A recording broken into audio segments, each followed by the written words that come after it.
Operators, have we got news for you? We're not talking global release, 5th of December, you all know that.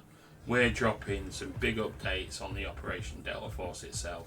We're talking new maps, high powered bosses, multi-team PvP battles that are about to flip the script. Let's dive in and break down what key updates are coming in what phase.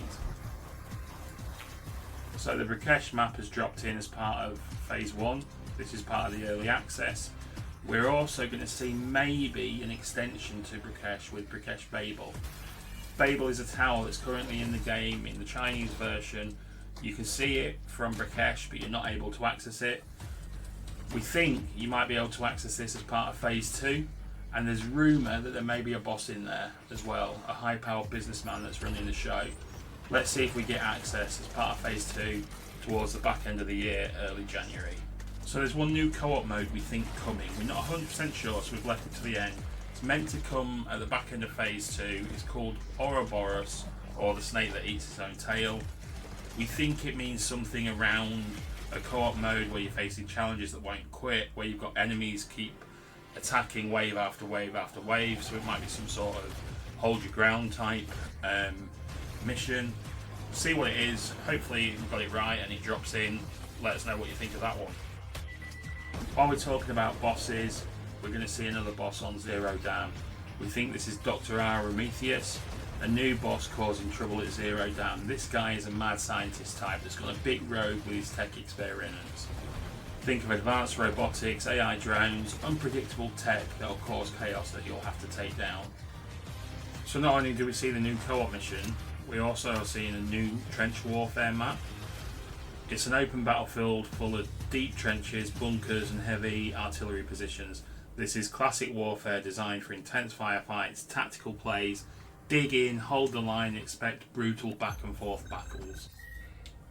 So towards the back end of phase 2, early phase 3, we're seeing Black Hawk Down, the campaign mission be introduced. I'm for one looking forward to this.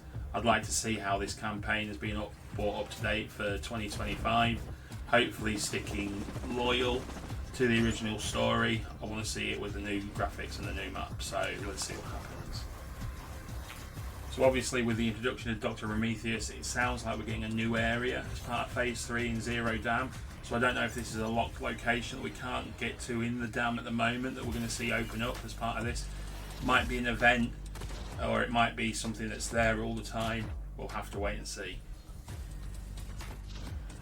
So we're seeing 2 new operators, one in phase 2 and one in phase 3. The phase 2 one is a recon specialist.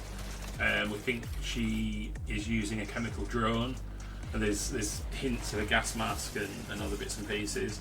The second looks like a tank, someone with riot gear, with probably heavy shielding, maybe some sort of engineer class. That's being introduced in phase 3. So our next one was a bit of a surprise to me when I've seen this on the roadmap. It's a fortification system that I think is coming into the battlefield mode.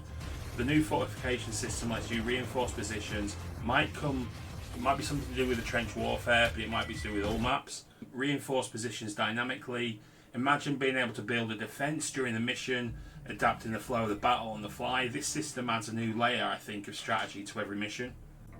So this last one, part of phase 3, is bigger than the fortification system. This talks about multi-party PvP battles. So what do we think when we say multi-party PvP?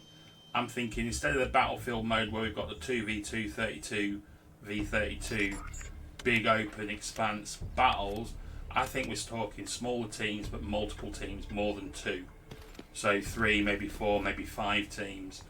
This is some sort of team deathmatch kind of mode. We'll see what happens, but we're thinking definitely more than 2. We're talking 3, 4, maybe 5 teams. A chaotic, strategic free-for-all. Expect shifting alliances, surprise attacks and all-out mayhem, I reckon, in this sort of mode. So that's it. That's the breakdown for Delta Force Phase 2 and 3. New co-op challenges, intense boss fights, tactical operators, multi-team PvP, in-game fortifications. There's loads to look forward to. But before we wrap up, a big thank you to Delta Fuse for helping to get this information. Check them out on the internet, deltafuse.com. Massive thanks to Calibre Collective for supporting me as a content creator. I've got a huge community. Check them out on Discord. The link is in the description.